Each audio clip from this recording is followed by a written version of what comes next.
proceedings is available to watch on the Parliament Live TV. We now come to Prime Minister's questions. Gareth Bacon. Number one, Mr. Speaker. Minister. Mr. Speaker, I can tell the House today that it is my intention to return on the first day after the half-term recess to present our strategy for living with COVID. Provided the current encouraging trends in the data continue, it is my shut up, you twat. The last domestic restrictions, including the legal requirement to self-isolate if you test positive, a full month early. This little gobshite. This little fucking horrible little populist gobshite. Look at him. Fucking horrible little man. Mr. Speaker, the Northern Ireland Protocol has frustrated business, is undermining the Belfast Agreement and is restricting the free movement of goods and people within our United Kingdom. What action will my right honourable friend, the Minister for the Union, now take to reunite the United Kingdom and uphold the interests of all residents, including those living in Northern Ireland? Prime Minister. My honourable friend is quite right, because the protocol does not require, contrary to the way it's being applied by our friends, it does not require that all foods and all medicines and all plants to be systematically checked in the way that they are, Mr. Speaker, and we must fix it, and with goodwill and with common sense I believe we can fix it, Mr. Speaker, but if our friends don't show the requisite common sense, then of course we will trigger Article 60. We now come to the Leader of the Opposition, Keir Starmer.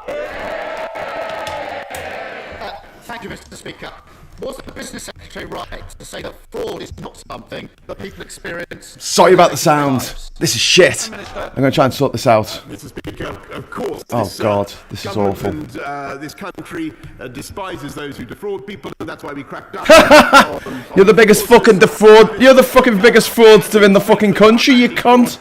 You have defrauded this nation of over £50 billion. Oh man. Mr. Speaker, and I'm very pleased that those crimes are down Right. 17%. This might wreck things for you. Sorry if it does. Mr. Speaker, the Prime Minister's answer's got a big hole in it. We've had lockdowns for the last 2 years. Two crimes that people could commit were online fraud and throwing parties. And so far as I can see, the numbers for both of those have gone through the roof. Yeah. But I was asking the Prime Minister about the 14,000 cases of fraud a day. Many older people duped out of hard-earned savings. And the Business Secretary casually suggests on TV, don't worry, it's not real crime. Right, this is intolerable. Sorry, the sound is really bad on this. So, this is my fault. From the taxpayer. I will try and sort it out for you. Write off £4 billion in losses and block an investigation by the National Crime Agency. His cabinet turning a blind eye to scammers.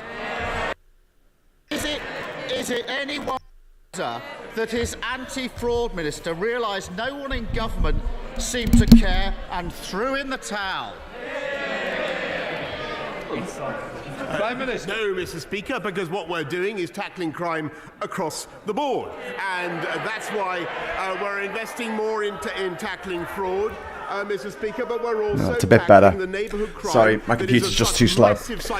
Anyway, where was I? Cock! Massive blonde cock! In the street, Mr. Speaker, with tougher Fuck off, you fucking pile of mad flesh.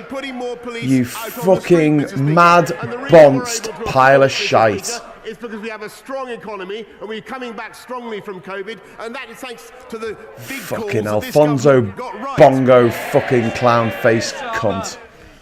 Fuck off. His anti-fraud minister quit, saying the failure of government to tackle fraud was so egregious that he had to, and this is his words, smash some crockery to get people to take notice. Well, it seems that the Prime Minister hasn't noticed the broken plates and the shattered glass all around him. Yeah. It's almost as if he's been completely distracted for weeks. Almost. Talking of scams, households are going to have to fork out an extra £19 billion on their energy bills. The government is insulting people's intelligence by pretending it's giving them a discount. Discount. But it's not. It's a con. a buy now, pay later scheme, Yep. a dodgy loan, Which will benefit landlords over tenants, forcing people into a loan they don't want. He shakes his head. So let me put this in language you might understand. When his donors give him cash to fund his lifestyle and tell him he has to pay it all back later, are they giving him a loan or a discount? Yeah, you fucking cheating little lying sack of shite, you fraudulent cock. What? The cost of living is going up through the fucking roof because you can't govern a country. You can organise parties, you can organise piss-ups, I'll give him that. Fucking can't organise a country. And we're now setting out a fantastic plan to help people with the fucking overgrown baby, a petulant, spoiled brat in charge of our fucking country. Fuck off, Johnson. Go on, fuck off. Literally, fucking 2/3 of the nation want this cunt gone, right? They want him gone. They don't want to see his stupid fucking face cropping up on their newsfeed every fucking day with his fucking unbrushed fucking hair. Someone just said it looks like he's brushed his hair with a fucking balloon. Fucking arsehole. Fuck off, Mr. Johnson, Speaker, the Prime Minister clearly cunt. hasn't got the first clue what the Chancellor's signed him up to. Yeah. Well, it's probably not bothered to read his fucking brief again. Billions of pounds of taxpayers' cash to energy companies and then force families to pay it off in instalments for years to come. Yep. If it sounds like he's forcing people to take out a loan, and it looks like he's forcing people to take out a loan, isn't it just forcing people to take out a loan? We are giving people in Band D. I think we're going to be forced to take out a loon very soon. Take this fucker out. Franz Ferdinand, take me out. Bullshit! Bullshit! Everything you say is a fucking lie! You know he's lying because his fucking manhole is flapping. What they were doing, and this is a global problem, Mr. Speaker, caused by the spike in.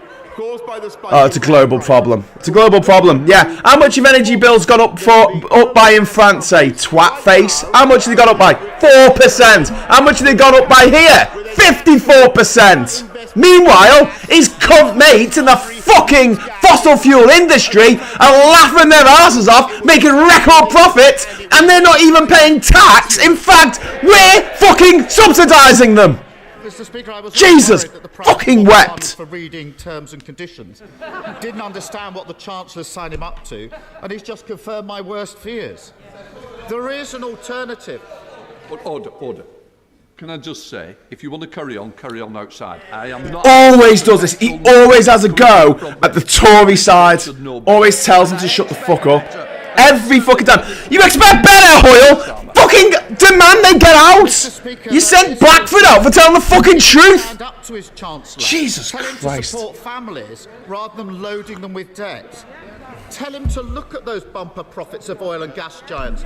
Shell's profits up £14 billion this year. I just said that. Profits up £9.5 billion. We subsidise these companies.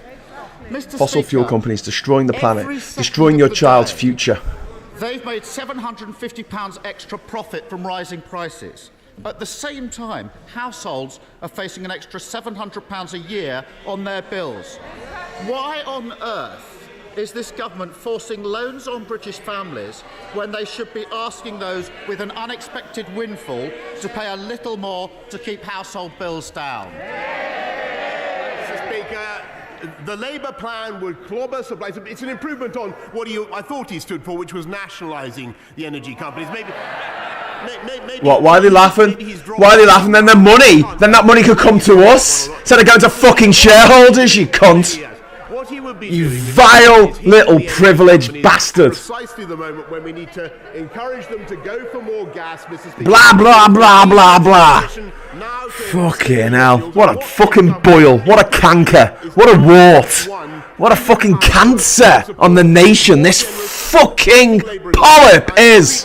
Fuck you. The reason we can do it is because we kept our economy. It's because what? No, you didn't. No, you didn't. We have one of the worst hit economies in the fucking world, you twat. Fucking Burkina Faso! Burkina Faso has weathered this storm better than we have. Fuck you! Stop lying, we don't! Yeah, you never tire of telling that fucking lie. Never tire of lying, does he? The reality is this. On top of the Tory tax rises, on top of the soaring prices, the loan shark chancellor and his unwitting sidekick. Loan shark chancellor, like it. I like it. Scheme. Yeah. It leaves taxpayers in debt, while oil and gas companies say they've got more money than they know what to do with. It's the same old story with this government. Get in a mess, protect their mates, and ask working people to pick up the bill. Yeah. Every fucking isn't time. He worried that everyone can now see that with this Prime Minister and this Chancellor, it's all one big scam and people across the country are paying the price? One big scam after the other. Yeah. Mr. Speaker, what they can see is a government that is absolutely getting off their fucking tits when we weren't allowed to go to our fucking loved ones' funerals. Go fuck yourself, Johnson, you cunt, you vile little cock fucking scab. That's what you fucking are, ball bag, you fucking arsehole, you twat, you absolute goddamn unforgivable arsehole. You lying piece of shit, you lying sack of shit, you syphilitic lying sack of fucking custard. Fuck you. Here we go. He's just lying. He's lying. He's lying again. Look at him. He's lying in front of Parliament. He's lying in front of you. He's lying in front of fucking everyone. And his little fucking lackeys, his little familiars behind him going, yes, Boris, we love you, Boris. Oh, is it? Is that like the ring of fucking protection you put around care homes, you fucking cunt, that killed 80,000 of our elderly people? Fuck you. Less than 100 people have died in this pandemic in New Zealand. Here on this island, over 170,000 people have died. Thank you, Mr. Speaker. The fucking rat bags. £9 billion support to help with it's most welcome. Oh God, did the people of Anglesey vote for fucking Tories? Jesus Christ, and now they're looking now at Holyhead just dead as a port. Can't use it as a seaside destination because they concreted over the cunting beach. So yeah, good job Holyhead. Good job, Anglesey. I think I was only last week that I was congratulating her on maybe discovering on her. Fucking hell. He sounds like a malfunctioning doll, doesn't he? On those things where you pull the cord, you know. Declined by 11% on their watch. I don't think maybe you've forgotten that, Mr. Speaker.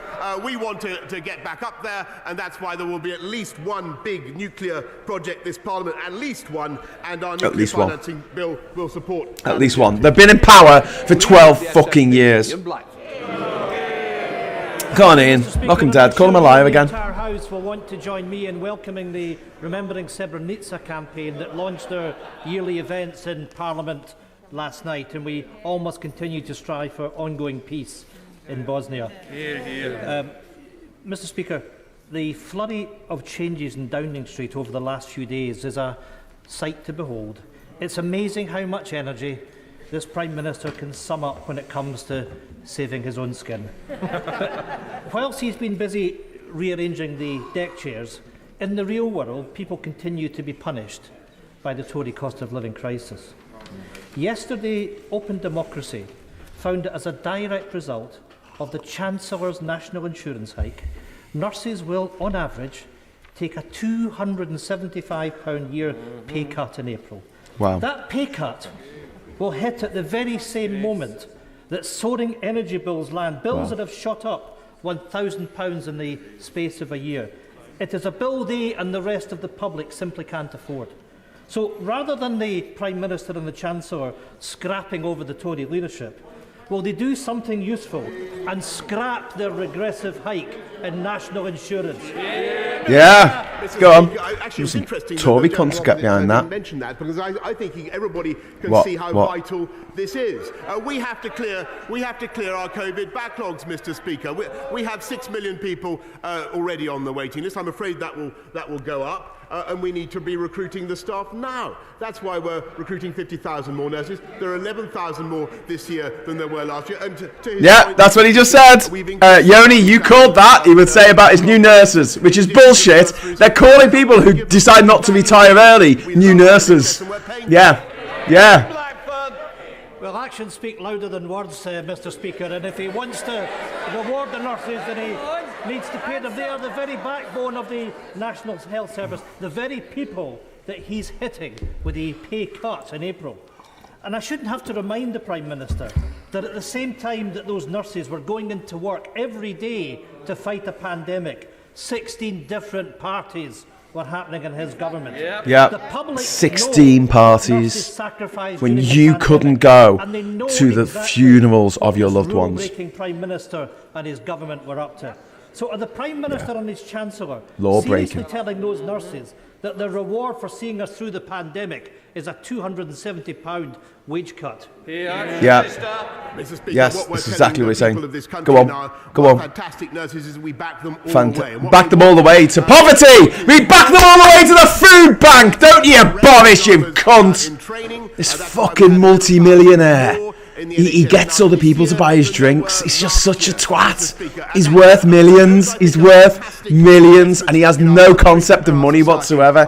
And he's got a cocaine addiction. And he's an alcoholic. He is the worst possible person to be in charge of this country at the worst possible time. Fuck you, Boris Johnson. in Scotland in order to improve ventilation. Jane Stevenson. What was that? Some fucking dig about some bullshit. Oh God, he's a Tory. I'm thrilled that my city is front and Wolverhampton voted. Wolverhampton voted for the Conservatives. Like, what the fuck were they thinking? The skills they need to get into work will be But it does show genuinely the unpopularity of Jeremy Corbyn, which is something that the Corbynites still haven't got through their fucking skulls. They just don't seem to understand how unpopular he was. Join me in congratulating the college, and also will he meet with me? This is an accidental MP if ever there was one. Preferably at Wolverhampton College, so God. we can discuss. Is their name Karen? how Oh no, more it's job Jane. seekers can get access to skills and potentially through the City Learning Quarter and that final bit of funding that we need. Softball question. Yeah, of course. We're going to give them £2.50 a year each.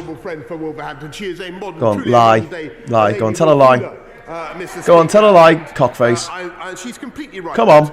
Wolverhampton and the Black Country were at the heart of the first Fuck industrial you. revolution, and Fuck they're you. at the heart of the current Fuck you, dickhead. 21st century green industrial revolution. And I'm very glad that since The Green Industrial Revolution? 2020, What? we've seen 120,000 Birmingham? Have you been to starts Birmingham? to sector-based, Daft work academy Green program, Revolution, my arse. partly at least thanks to her lobbying and her support. And wild horses, Mr. Speaker, won't keep me away from Wolverhampton. Fucking hell, I wish they would. Speaker, 74-year-old Janet had £25,000 stolen by fraudsters. She told the BBC, "The money was my mum and dad's. I felt I'd let them down." For Janet, and for the 4 million people who fell victim to fraudsters and online scammers last year, fraud is a crime. So does the Prime Minister understand the hurt he and his ministers cause fraud victims like Janet when they write them out of the crime figures and dismiss fraud as something people don't experience in their day-to-day lives? Mr. Speaker, will the Prime Minister correct the record on crime figures and apologise? Mr. Speaker, I direct the House, direct you, Mr. Speaker, to what I've already said to my honourable friend, the member for Hartlepool. But you lied. He knows very, very well that this government hates fraud. He hates online fraud. We're tackling the scammers. We hate fraud. We hate fraud so much we do it every day. When they get You are a fraud! Duped. Of course, we're helping them in any way that we can, Mr. Speaker. Yeah, go on, correct the record. We are also cutting the crime that affects people up and down our country. Lies. The Lies. neighbourhood crime. No, you're not. Dealing with the county. The only reason why neighbourhood crime has gone down in terms of burglaries is most people are in their houses during the day now because of lockdown. And the changes that have come because of the COVID pandemic. News that the first in-person in-person Commonwealth Heads of Government meeting for 4 years will take place during Her Majesty's Platinum Jubilee. Harriet from Worcestershire. To ensure that the global learning crisis I put the fourth in Worcester sauce. And will he ask his amazing diplomats I bet she couldn't name 10 countries in the Commonwealth. Declaration on education. I thank her very much, thank my right honourable friend very much, everything she does to support education for girls. I think 12 years of quality education for every girl in the world is probably the single most transformative thing we could do to improve the world. Why are you cutting aid overseas then, you fucking slug? Go on. Fucking explain that, you lump of foul deformity. Why are you cutting overseas aid? At the height of the lockdown restrictions in 2020, my constituent, who's worked for the NHS for over 30 years, was diagnosed with a tumour on her spine. Whilst in hospital undergoing painful surgery, her family obeyed the rules and didn't visit her. Mr. Speaker, in the last few minutes, a photo has emerged of the Prime Minister in Downing Street on the 15th of December 2020, surrounded by alcohol, food, and people wearing tinsel. It looks a lot like one of the Christmas parties he told us never happened. Disgraceful. So for the sake of my you absolute disgrace. Will the Prime Minister be referring this party to the police, as it's not one of the ones already being investigated? Oh, wow, an extra party. Whoa! I'm afraid, first of all, What? I can't comment on it because police matter. Go on, say it. Say it, you little twat. You wormy little twat. You wormy little twat. Fuck you. In what he has just said, I'm afraid he is completely in error. What? That doesn't explain anything. Mr. Speaker, on the 30th of September 2020, the Prime Minister joined me on a building site in Dudley on what is and Dudley. Oh, fucking hell, Dudley voted Tory as well. Jesus Christ. Creating opportunities across the Black Country. Will he join me in congratulating the delivery team who delivered on this amazing project, including stakeholders like Thomas Dudley and Dudley College, and will he actually come and join me in person in doing so? Why the fuck would you want to go to Dudley? You vote Conservative there, mate? Oh yeah, he's a Conservative. I thank my honourable friend. He is a great champion for Dudley and for the Black Country, Mr. Speaker. And I'm delighted to hear that the Black Country and Marches Institute of Technology is now open, and I will certainly keep his invitation in mind. Ian Paisley. Thank you, Mr. Speaker. Prime Minister, the film Belfast contains the immortal words, "If you're not listening, you probably don't understand us." Oh, sorry. If you don't sorry. understand us, you're Scheming probably off then. not listening. The fact of the matter is that the protocol has zero support from unionists. The fact of the matter is, and I hope the Prime Minister is listening to this, that in a divided society, a solution that only attracts the support of one section of that community will Brexit. Stand. Someone just said like Brexit. Therefore, take the opportunity like Brexit to speak to the Irish government, whose ambassador Daniel Mulhern is running around Washington demanding demanding further implementation of the protocol on the basis that it will bring further checks upon the people of Northern Ireland. Does the Prime Minister accept that he has now the responsibility to bring forward a solution that unites the people of Northern Ireland and bring forward a solution that saves the union that has been undermined by it? Yes, Mr. Speaker. Well, I agree with him completely that there must be a solution that commands cross-community support. And at the moment, Mr. Speaker, there is no doubt that the balance of the Good Friday Agreement is being upset by the way the protocol is being operated. And we need to fix it, Mr. Speaker. And that's what we're going to do. And if our friends won't agree, then of course we will, as I said earlier on, of course we will implement Article 16. Jeffrey Clifton-Brown. What? Thank you, Mr. Speaker. That's not a real name. Compulsory windfall tax so favoured by the opposition. Would yes. my right honourable well, taking my money away. I'm Jeffrey Clifton-Brown. Oh, fucking Cotswolds. Fuck the Cotswolds. Fucking concrete it over. Build a fucking motorway over the whole fucking place. Fuck you. Oil and gas prices to help hard-pressed people deal with the cost of living problems. Well, Mr. Speaker, I thank my right honourable friend very much for that suggestion, which I think is an interesting one and an ingenious one. The oil and gas companies create hundreds of thousands of jobs in the UK, and they're very, very important to our economy. I will do what I can to take forward his request for a meeting with them, but I just remind the House that we've frozen fuel duty, Mr. Speaker, right, yeah. 12 years in a row, saving people. I thought you said we couldn't do that. I thought you said we couldn't do that because you're in the EU, you lying sack of shit. Ruth Jones.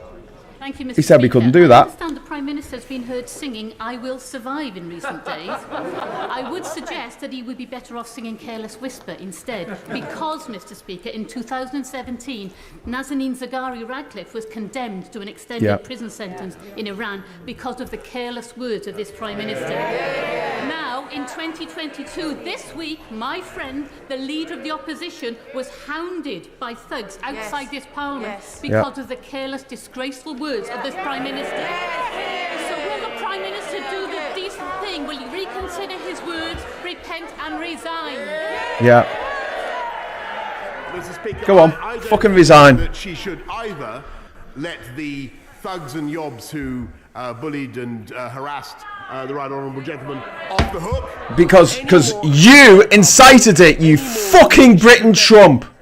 Fuck you. Off the hook. What? The Iranian government? What the fuck are you on about? You mad bastard. Here's the picture. Here's the picture. It's just been released. There's Boris Johnson there, having a party, and over there you can. Over there, sorry, my fingers goes off the screen. Over there you can quite clearly see a bottle of champagne and this cock with a face like a mashed twat with a fucking load of tinsel around his neck. Given that social media that's there. That is there now. That is fucking there, out for everyone to see. And that's another party that he didn't even know about up to this point. And now this little twat here is, hey, Boris, I love you. I love you. Little fucking Gamonius Prime over here. Go fuck yourself, Gamonius Prime. Fuck you. Look at this fucking gobshite. Wall of gammon. Look at the wall of gammon. Rat bags. Fuck you, rat bags. Quite right about the psychological damage that social media can do. And I've heard what he's had to say recently about TikTok. We will see what we can do to address all these issues in the forthcoming. How about you fucking stop being our Prime Minister, and that would improve the mental health of the nation immeasurably. 10th largest city economy with a GDP of 11.6 billion and is bidding to be the capital of culture. Now it comes out that no detailed analysis of the long-term economic benefits of investing in Bradford and the North through the integrated rail plan was carried out. Yep. This government failure has robbed Bradford of 30 billion worth of growth over the next 10 years. When is the Prime Minister going to match action to rhetoric and on levelling up and give Bradford the investment it deserves? Yeah. Good question. When are we going to see? When are we going to see your fucking promises, Bonson? When do you actually ever do anything that's good? You fucking spent £50 million on a fucking invisible bridge. You spent another $1 million on a fucking bridge to Ireland, which you may as well have been building a bridge to the moon or fucking Narnia. You daft twat. Because what we are saying is that we will look at ways in which we can ensure that we protract the eastern leg of high-speed foul gobshite.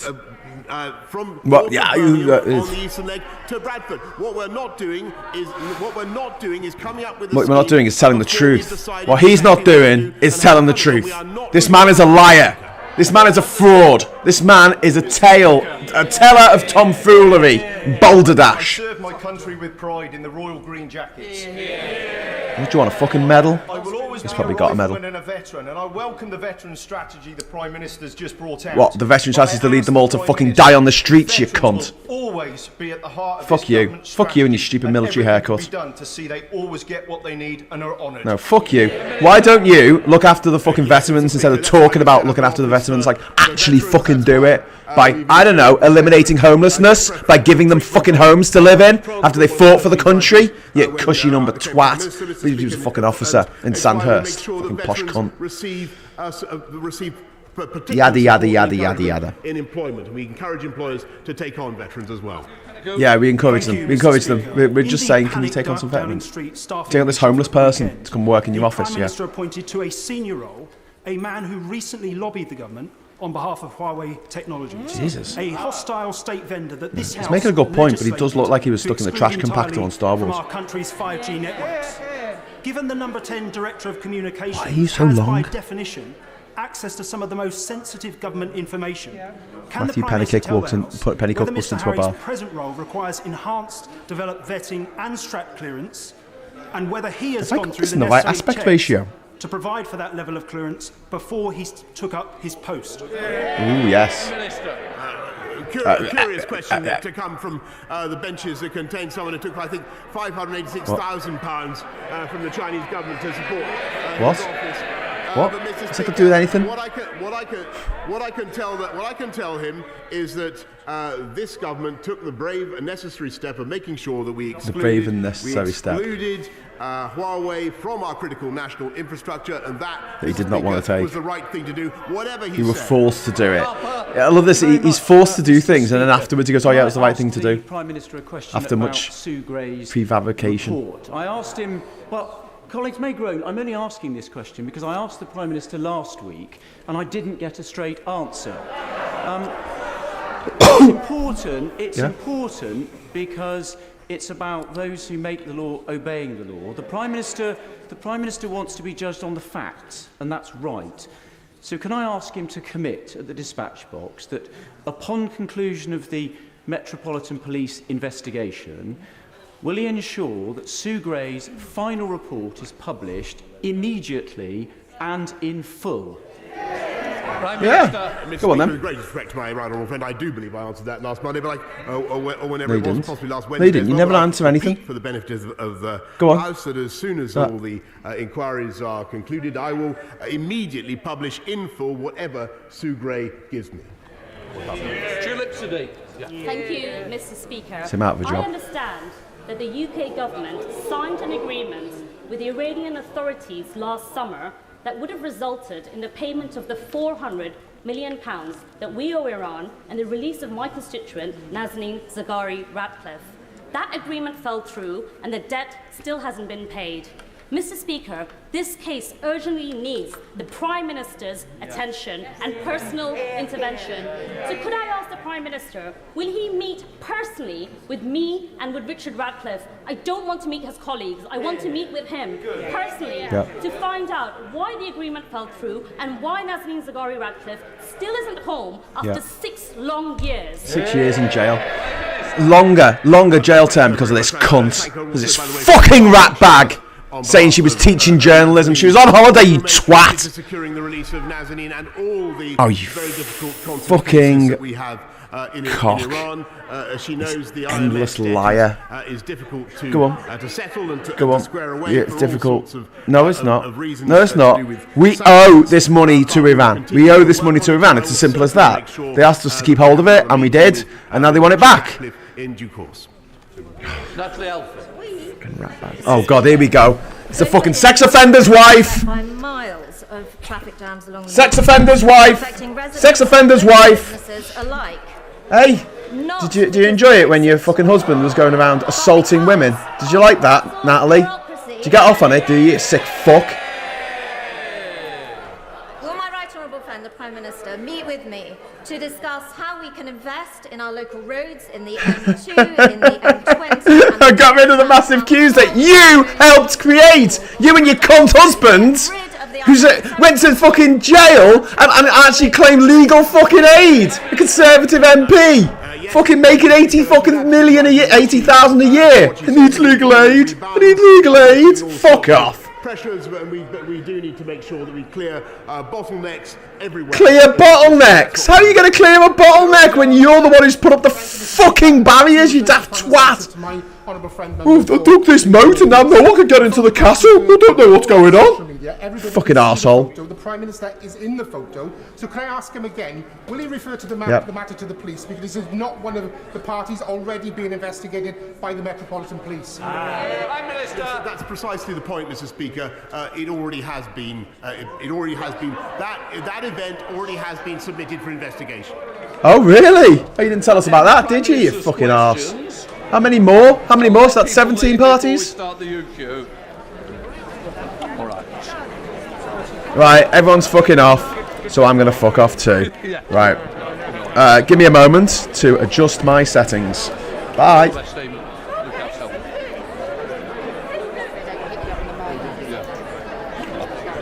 Glad to see you better. It's glad to see you better. Stay safe.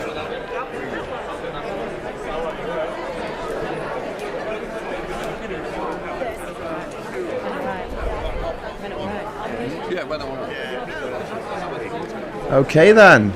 Well, hello. We'll turn that off. Right then. I'm going to take this. Damn it. Right. Oh, just put that in my cup of tea. Right. Here we are. Hello. Hello. Hello. Welcome. Welcome. I hope you can still hear me. That was another...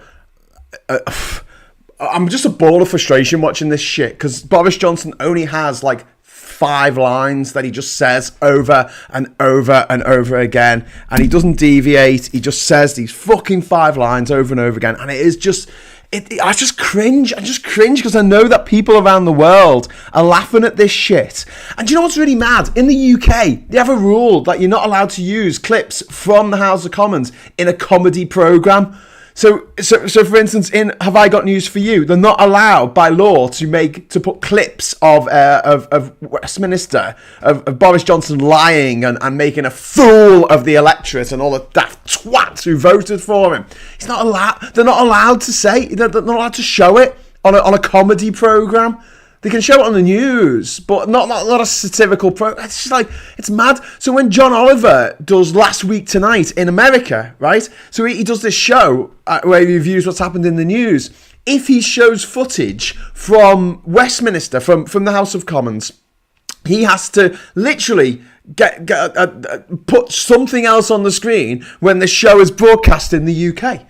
It can show the footage to everyone else in the fucking world, but not in the UK. And this reminds me when I was younger, like, all these same twats and gobshites, they are the same stock as Mary Whitehouse. And these fuckers going on about cancel culture.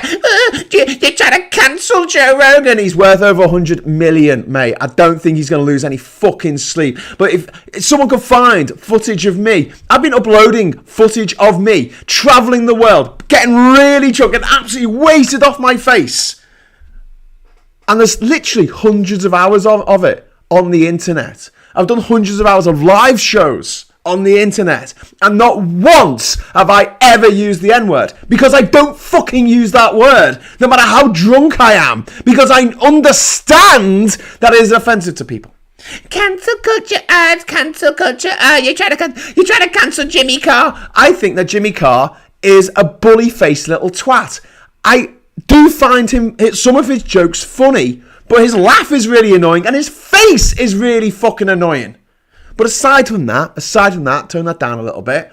What he said in his show, his Dark Material, I started watching it and then I turned off a bit into it because I wasn't really enjoying it. So I didn't actually see his comment where he made a joke about how many gypsies were killed in the Holocaust. Now, his argument is that he was drawing attention to the fact that gypsies were killed in the Holocaust, as well as Jews and homosexuals and socialists and communists and dissenters, of any shape or form. And yet, the way he delivered the line, and he didn't rebuke the audience for laughing at his joke afterwards. It was wrong. It was just fucking wrong. And we can say that, and we can ask for an apology. And to be honest with you, if he gives a fulsome apology, like he did when he was found dodging tax, we could say, okay, it's more forgivable. The fact that these people won't fucking apologise. I mean, Seth Rogen, Joe Rogan's apology wasn't worth a pile of shit. It's one of those, I'm sorry if you're offended, but you have to understand the context. But, I'm sorry, but is never an apology. But these same people who go, cancel culture all the time now, when someone does something fucking horrific, and we go, hang on, that's horrific. Oh, really? You can't say that. They're the same people who wanted to ban VHS tapes in the UK in the 1980s. The 88 list. There's a list of 88 films, video nasties, that were banned in the UK. Banned. What? I mean, I understand a rating system to some extent. I do believe that it should be a 15A and an 18A, i.e. you can see it younger if you go with an adult, right? Because I find it mind-blowing now, looking back, that I wasn't allowed by law to watch Aliens when I was 11. I did watch Aliens when I was 11. It did me no harm. I mean, I watched a lot of movies. I watched a shitload of movies when I was a kid. But legally, I wasn't supposed to because I was too young to be able to watch it without going crazy. But this is actually banning a videotape that everyone else in the world can watch. Everyone can buy that videotape. So when Reservoir Dogs came out, Reservoir Dogs was banned on VHS for a time in the UK. It was banned. You couldn't get a copy of it unless you went next door to France. Then you could just buy one. Meanwhile, at the same time, there was a Dutch film or a Belgian film, I think, called Man Bites Dog, which was fucking horrific and way worse in terms of violence than Reservoir Dogs. In Reservoir Dogs, it's basically just a load of blokes who get shot. There's a woman in a car, but generally speaking, it's just blokes who get shot. In Man Bites Dog, content warning, a guy carves up a pregnant woman with a fucking knife. Guy didn't get banned. Because it was a foreign language film, and they thought, oh, only posh people watch foreign language films. If the hoi polloi watch this, then they'll go crazy and start, like, murdering each other. Child's Play 3. They didn't pin the murder of, the horrific murder of Jamie Bulger on the two little fucking fucknuts who did it. They didn't pin it, oh well, they did pin it on them, but the reason for them doing it wasn't given the upbringing, the society in which they grew up in, their fucking parents for not being better parents and teaching your kids not to fucking kill toddlers, for Christ's sake. No, it was Child's Play 3. A movie, reportedly, that they hadn't even fucking seen. And this is it. Like, every other country in the world could buy a copy of that. But British people, British adults weren't allowed to watch it. British adults. You know, you're sitting there, you're 40 years old, and your government says, oh, you can't watch that movie. But if I lived in France, I could watch it, yeah.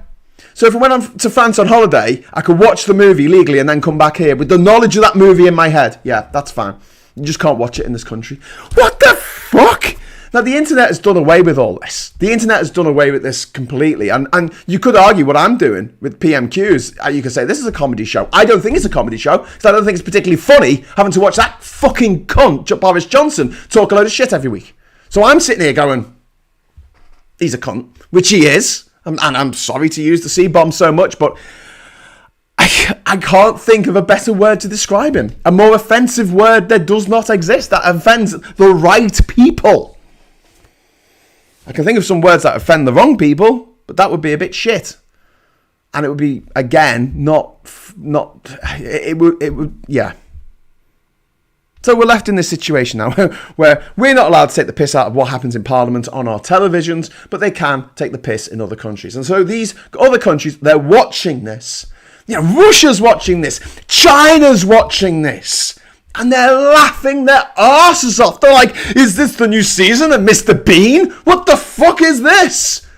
No other world leader, except for Trump, would go so much to make a mockery of their own nation and everything that it stands for.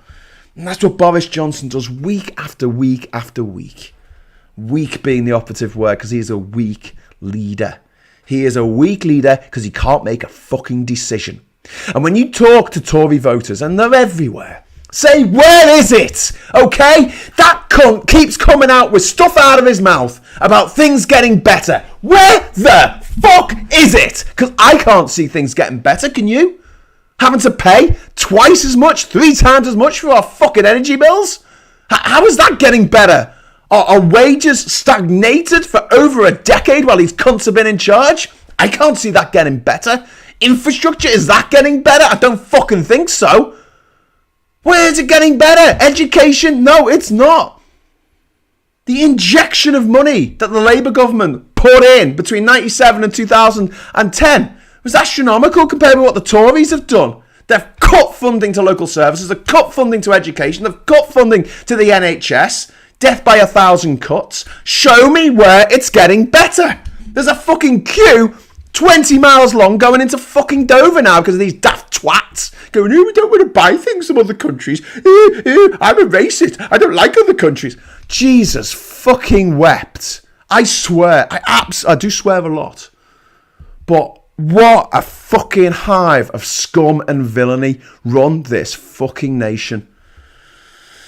Anyway, there's a campaign. There's going to be a march apparently on the 19th. So that's the weekend after next, and it's been publicised. I'm not in charge. It's being publicised as #TakeBackDemocracy. But we had an election. I don't doubt that the Tories won that election because of reasons that I've given a million times. I just wanted to say Johnson out. I don't even need a number at the end. Just Johnson out. That's the march that I want to be on. Johnson out. And we can march down past his fucking road shouting Johnson out. Johnson out. I'll be there at the front with me fucking tannoy. Not me tannoy, what's it called? My little bullhorn. Ooh, sounds rude. Where's Marcus when you need him? Anyway, Jesus Christ. I just need to say as well, thank you so much, David Faulkner. As animated as ever, Graham, here's the super chat I pledged on your Graham Hughes travel channel for your fine programme on China. Thank you very much, David. I really appreciate that. Super chats are open if you want to throw some money my way. I'm only going to be on here for another 13 minutes. Lars has given €5 super chat. Meanwhile, even the Italian government looks more competent than the British. Yes. In fact, at the moment, the Italians have gotten rid of their fucking monkey clown carnival Silvio Berlusconi bunga bunga party cunt, and now they have a really boring guy in charge who's like the John Major of fucking Italy. I can't even remember the cunt's name, and that's fine with me. Meanwhile, the Italian economy's doing all right.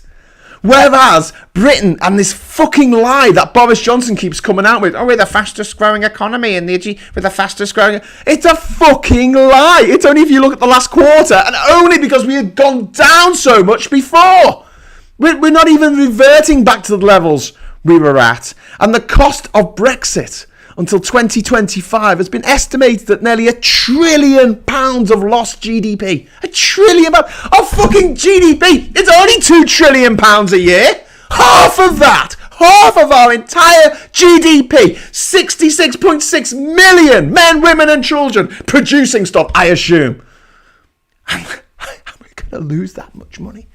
Our economy is in the fucking... It's in the Swanee, thanks to the mismanagement of these fucking arseholes in power, braying about how they have the bravery to stand up for the economy.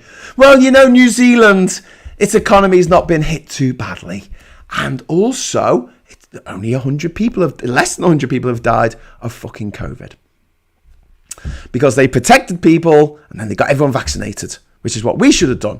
We got people vaccinated, but we forgot about protecting people before they got fucking vaccinated. Boris Johnson, I nearly died, and then 3 weeks later he's having a fucking party. What a fucking arse.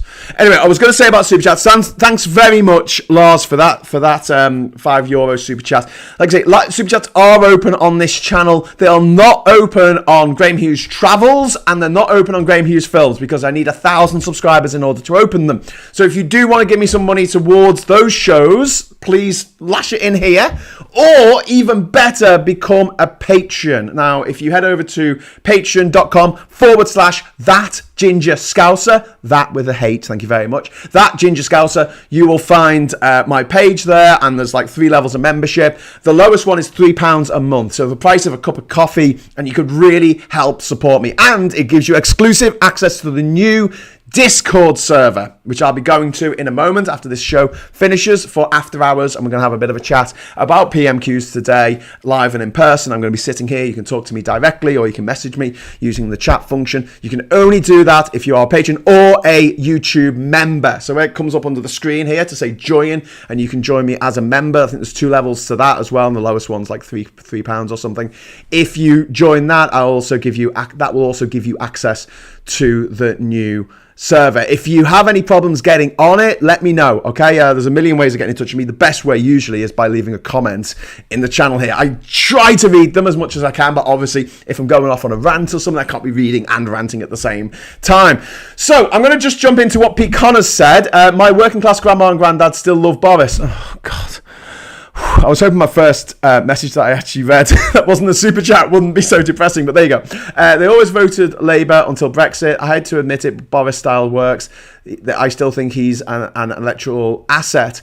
Pete, I absolutely agree with you in that I believe that he is an electoral asset, and the Tories realise that. They don't want to let him go. He is the ghost that lays he is the goose that lays the golden egg as far as the Tories are concerned. They know that no one of his charisma can possibly replace him, because have you seen the dickheads, the nodding donkeys on the front row of the Labour, the Conservative Party, and the second row, and the third row, and the fourth row, and if there are 5 rows, the fifth row as well. They are fucking, they are the worst fucking people. They're the worst people imaginable. There's only 10 of them who are any decent enough to put a fucking letter of what's it called, discontent, no confidence into Graham Brady, the head of the 1922 backbench committee. Only 10 of them, and even those 10, there's some dickheads and bullshit artists in that 10. So the Tory party had a purge. They had a night of long knives where they had a fucking purge of everyone who was even slightly sensible. And now you're left with the likes of Rees-Mogg and Nadine Dorries. I hope you were listening to James O'Brien before you were listening to me today. If you were, you would have heard Kieran, the van driver. If you go back and listen to it on catch up after the show now, you'll be able to listen to him talking, and they actually replay the interview or the questions that Kieran got to ask Rees-Mogg about what's going to happen at the border in Dover. What is going to happen? It's going to be absolute fucking carnage. And Rees-Mogg was saying, no, it works in Switzerland. And Kieran, being an experienced courier driver all over Europe, crossed every single border in Europe, one of the few people who has done that, apart from me. And he said, look, this is the way it is getting goods into Switzerland. Oh, well, if you look at the Norway thing, and she's like, what are you talking about? Hardly anything goes across that border. You're talking about a border that is like 100 times more cargo going through it than those borders in Norway. They're manageable up in Norway. But for us, the Norwegian population is 8 million, okay? I'm going to check it. That's just off the top of my head. I don't know. I'll probably get this slightly out, but I believe... well, I don't say I believe. I think that it's somewhere around 8 million. So let's have a look. Norwegian population. And if it is 8 million, that means there are more people living in Greater fucking London. Oh, God! It's not even 8 million. It's 5.3 million. That's how many people live in Norway. Less than a tenth of the population of the UK. Less than a tenth, and he's like, oh well, look at the borders there. They're not busy. They're not full of. Jesus fucking wept. Wow. And now we need to get food in, because 75% of our food is imported. We need to get it into the country from abroad, and this gobshite, Rees-Mogg, and that other gobshite Johnson, and that other gobshite Gove, and that other gobshite Farage, and all the other fucking Brexit gobshites have all got together and said, let's put up barriers to trade. International trade. Let's put up barriers to trade. And all of them go, oh, we're going to trade with the rest of the world. To which my mind fucking explodes. Because you know me. You know what I've done. You know I can rattle every fucking country in the world off the top of my head, like that, and tell you all the fucking capitals, because I've been to all these countries. I know where they are. There are about 50 countries in Europe, give or take, whether you regard Kosovo as a country or not, etc. There's about 50 countries. There's only 193 members of the United Nations. So a quarter of all the world's countries are in Europe. That's a bit of an issue, because a lot of those countries are very wealthy and democratic, and these things matter because, for the 100th time of saying this, you don't make a deal with someone, you don't make a business deal with someone just to buy stuff with no intention of selling anything. It's ridiculous. If you went on to Dragon's Den, or you went into the bank manager and said, I want £50,000. What do you want it for? I'm setting up a business. What's the business going to sell? Nothing. We're just going to buy stuff from abroad. What? Hey, but you need to sell stuff. Yeah, but the thing is, we've made ourselves cripplingly uncompetitive, so everyone else in the world can pretty much make what we make for less money and get it to their markets for less money. So we have 50 countries in Europe, all of them pretty close to us, nearly all of them rich. Of the 39 countries listed on the IMF's website as advanced economies, 3 types of economy, right? There's developing economies, there's emerging economies, and then there's advanced economies. There's only 39 that are down as advanced. And of them, 30 are in Europe. That leaves just 9 countries. Do you want to know what they are? They're the US, which if we get a trade deal with, it's always going to be on the contingent of there always being a border in the North Sea, because if we try and put a border on the island of Ireland, the Americans are going to go, fuck off. Canada, which only has 40 million people, it's a small country, but not as small as Australia, which only has 25 million people, and that isn't as small as fucking New Zealand, which only has 4.7 million people. That's 4 of them. And then you've got Singapore, Israel, South Korea, Japan, and Taiwan, which we can't regard as a country, or the Chinese stop fucking trading with us. We can't even complain about what the Chinese are doing to the Uyghur people in northwest China. We can't say anything about it, because, well, you know, if you bring that up, then you... Oh my God. So that's it, 9 countries that have economies where the people in the countries can afford what we make, because we only really make stuff for affluent people. And although, yes, there is a burgeoning middle class in India, and yes, there is a kind of a weird thing going on in China where I guess you've got a middle class in China kind of emerging, but obviously it's a communist system, kind of, it's supposed to be, even though they wanted to edit the end of Fight Club so that the capitalists won. I can't bear that. Sorry, I can't bear it. It's just so funny. Well, we can't have this. What's wrong? Well, at the end of this movie, they blow up all these buildings, all the credit card details in, so everyone's credit cards go back to 0, and the capitalists lose. Oh shit! We better edit that out. Just put a black screen and say, "Oh yeah, the police came and arrested Tyler and put him in a mental home." Oh my god! So there we have it. This is the nub, and it's boring to people. People hate hearing about trade and economies, and I don't care. How does that affect me? Well, dickheads, not you. Well, dickheads, people who voted Brexit. I'll tell you how it affects you. When you go to the supermarket and the price of your fucking shop has gone up 100%, that's the economy. That is trade. That is because we have made it disgracefully difficult to not just get stuff physically into the country, but also we've made it really, really difficult to sell stuff to the rest of the world, and that includes services. It doesn't actually have to be put on a ship and sent halfway around the fucking world.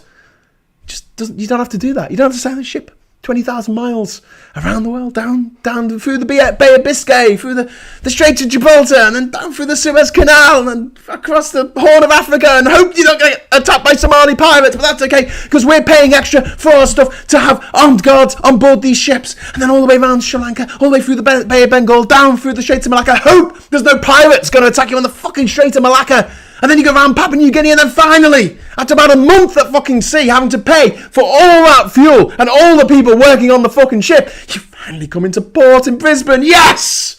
And then you can sell stuff to the Australians that they can get way cheaper from China, from Japan, and from New Zealand, or wherever, which are thousands of miles closer than what we are.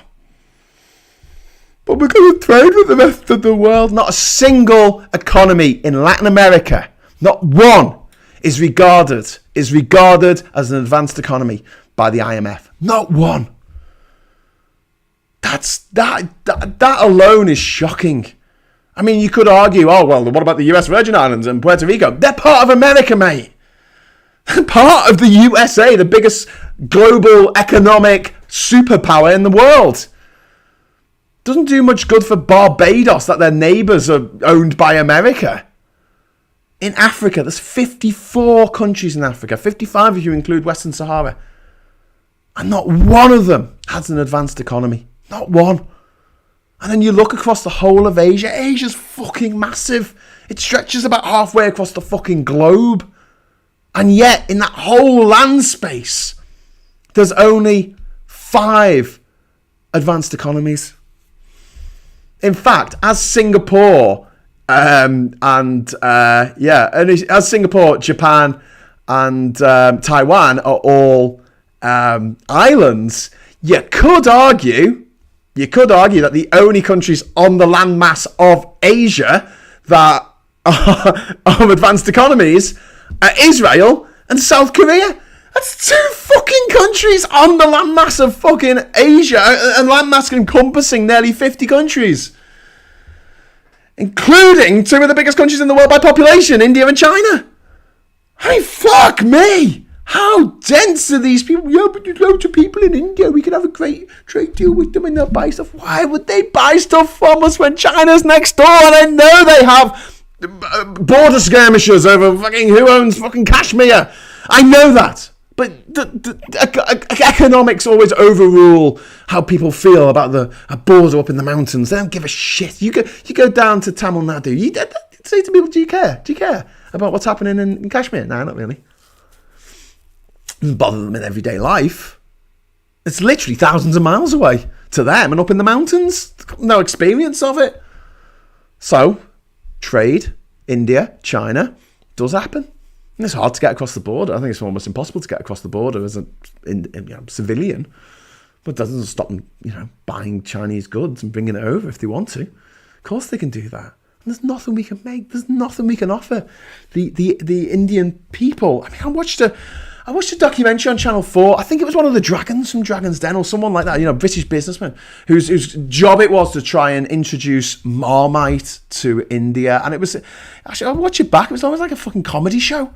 Yeah, it was just like, the people in India are like, we have the tastiest food in the world. Why the fuck would we want this stuff that looks like, tastes like you've licked it off an old boot? Now, look, all things being equal, I quite like Marmite myself, but I understand that A, it's an acquired taste, and B, if I could eat curry every day and had the choice, curry or expensive fucking scraped off the bottom of a beer barrel yeast extract from halfway across the world, which costs X amount to fucking buy, I'll stick with the curry.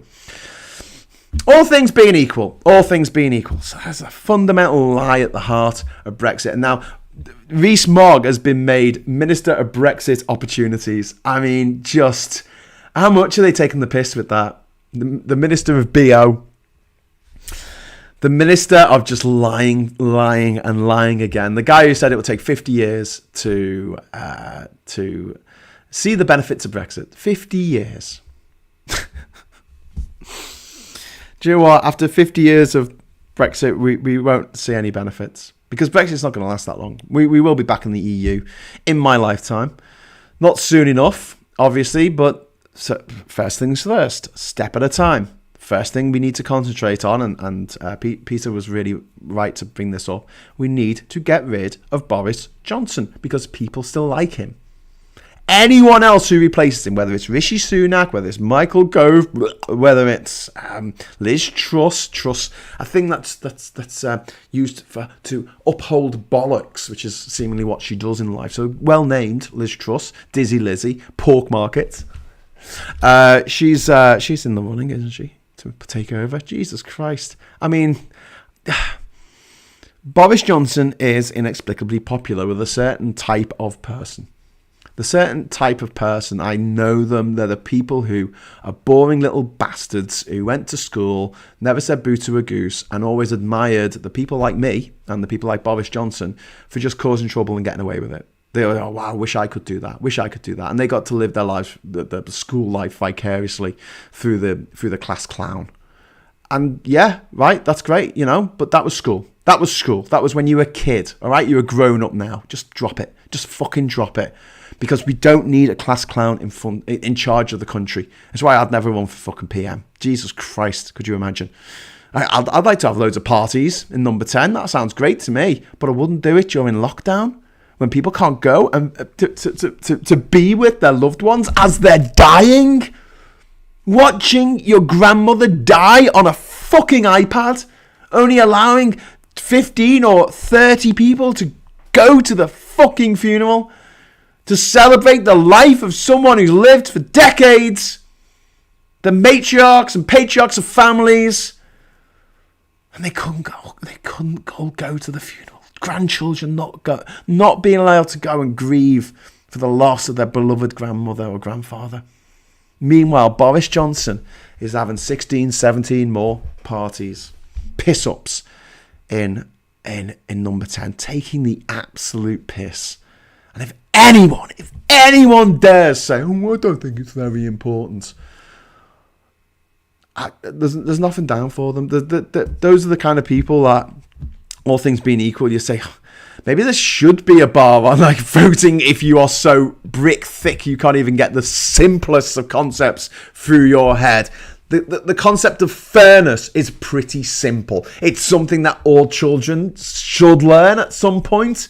Some adults have never learnt it. And Boris Johnson is the case in point. He is what happens. And before I go, and you'll get my vote, Graham. I don't want it. I'll be a disaster, I'll tell you. I just piss people off. But yeah, before I go, thank you very much for the comments. Donovan, holy crap, and that was during the pandemic too. I think it was bad already. The problem is our culture. How many times have people been told to stop talking about politics? Talking about politics is half of the culture of many countries. Our culture has changed stupidity. Yeah, 50 years, but only if you keep voting Tory. Yeah, you're Ross, you're on the money there. So look, I'm going to go in a minute. If anyone wants to drop a super chat in before I go, I will be eternally grateful. But yeah, just a little story, and I'm going to disguise the names of the people involved. So one of my friends has a friend who I never really got on with. I never really got on with because of the way they treated my friend. Okay, so this is a friend of a friend, not directly my friend.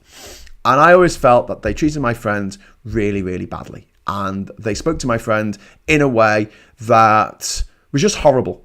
Like, I might have said stuff in the past, and I'm sure I have, to me mates that I meant in jest. And I didn't have any sort of malevolent feeling behind it. I did actually just think it was funny to say something, and I possibly shouldn't have said it. This wasn't the case here. This was something where the level of mean things said just got to such a ridiculous level.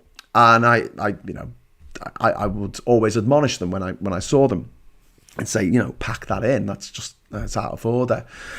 Anyway, we were at an event once, and my friend was there with their friend.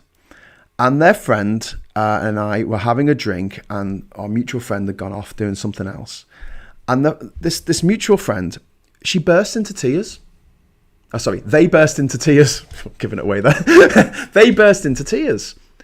And I was like, what's wrong? And they said to me, I want your friend to tell me to stop.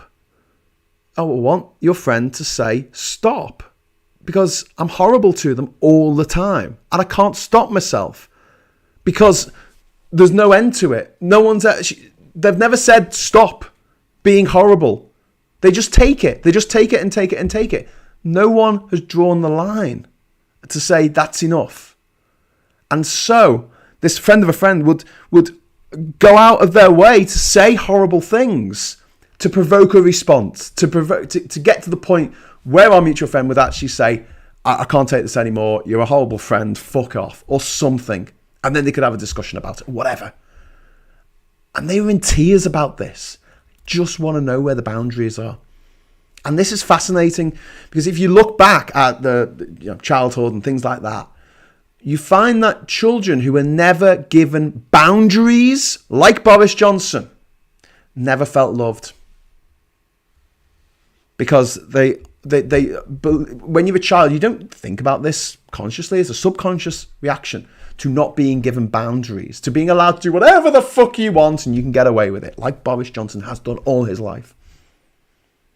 But if someone's not there setting boundaries, it's not just that they turn into horrible, horrible adults when they grow up. And I don't know if this is the case with the mutual friend. I think that they were going through a lot of things and they took out their emotions on our mutual friend. I get that.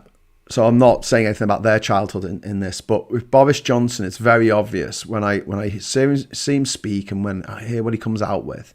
He is a man who has, one, never been told no. Never, ever been told no. Two, he is a man with a complete lack of empathy. He is a sociopath in that he cannot understand, he can't even conceive of the emotions of other people. He's the type of person, you probably know someone who's like this.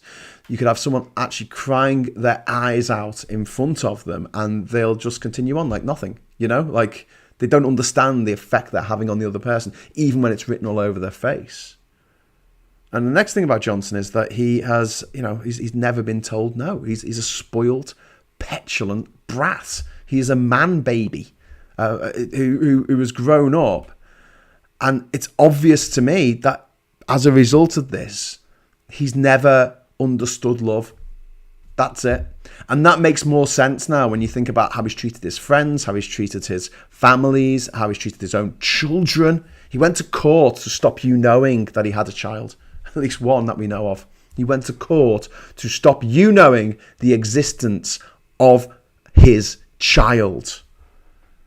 That's a measure of a steaming turd if ever there was one. And look at his marriages. Look at what he did to his wife. His wife was, and I understand, you know, marriage isn't easy and people make mistakes and blah, blah, blah. But his wife was being treated for cancer. And Boris Johnson, at the same time, was having a tawdry affair with a woman half his age, who is American, and whom he gave £126,000 of taxpayers' money to, illegally, to fund their little trips together, their little trysts. We funded, taxpayers, we funded Boris Johnson's affair. We funded Boris Johnson to cheat on his wife while she was being treated for cancer. And we got no choice in that. That was money taken from the public purse, which we don't say enough. We don't say public purse enough, and we really should. It's not the government's money, it's our money that we pay in taxation. And you look at the Boris Johnson story, and he is a narcissistic sociopath. He will say and do anything for money and power. And yet he doesn't know how to deal with either. He doesn't understand the concept of having to make decisions like you do when you're in power. And he certainly doesn't understand the concept of money. It's a man who's permanently broke. I mean, he just doesn't understand money. He's been screwed by his wives for, you know, alimony. You know, he's got to pay out for his kids. He was screwed in his divorce, but he just doesn't care. Because he can just call up his mates and say, hey, can I have another 100 grand for me fucking wallpaper? And they'll be like, all right, Boris. Yeah, sure, just put it in your account. Just terrifying, absolutely terrifying. So number one, Peter's right. Boris Johnson is the biggest threat right now to this ever ending, and we need to get rid. So if people are up for it, I'm up for doing a bit of protesting at some point. Please let me know, and we'll talk about it maybe in the Discord chat afterwards. But seriously, something needs to be done. Right, I'm going to wind up there. Okay, so we've got £5. Thank you, number 3, for £5 super chat for coffee. Not to be pronounced by the Dutch. Okay, thanks very much for that, Richard. And also Pineapple Boy has dropped in £1.79. Thank you very much. Don't be shy, you can say psychopath, says Pineapple Boy. I don't know. I don't know if he is a psychopath. I would say he's more of a sociopath. I think the difference is that a psychopath has empathy. A psychopath knows that another person is going through discomfort and they get off on that discomfort. Whereas a sociopath, and look, this is my reading into it. I'm not a psychologist. I'm not a psychiatrist. Please read the actual books on this. But from my understanding of the difference between a sociopath and a sociopath can't feel empathy, which is the understanding of emotions of others. They just can't feel it.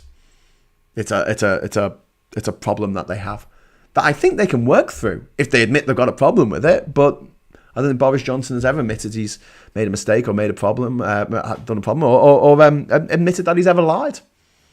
This is a man who's lied all his life. Every other word that comes out of his mouth is a lie because he's a he's a pathological liar. He is a pathological liar, and he is not fit to be a fucking school teacher looking after 30 kids.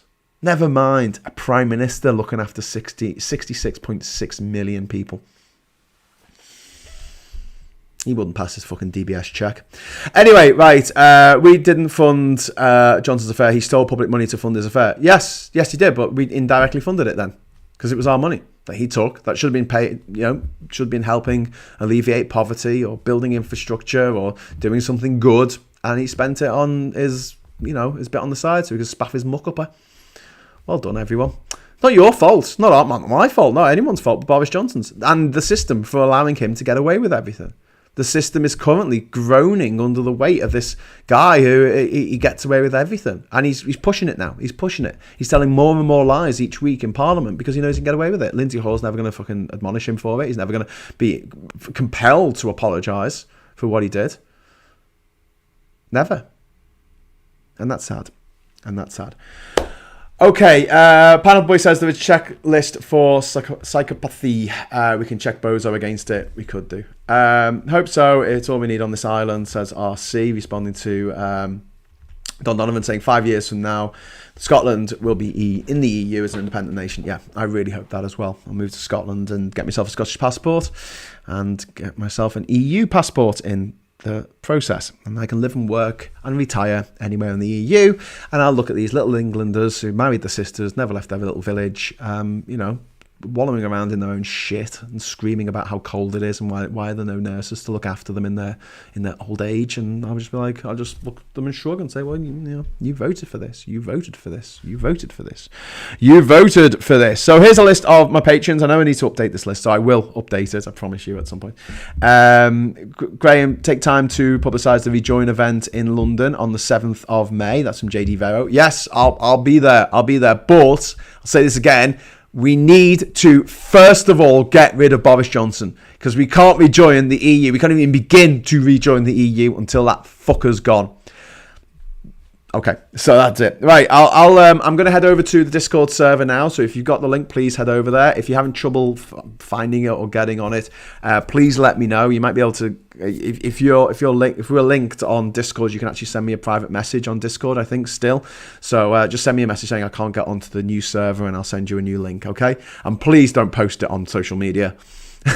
Thank you. All right, so I'm going to be back tomorrow with a Hughes of the World on the Hughes of the World Travels channel, all about Colombia in South America. Yes, ladies and gentlemen, another South American country. All the South American countries begin with A, B, or C by the looks of things, except for Denmark, which isn't in South America.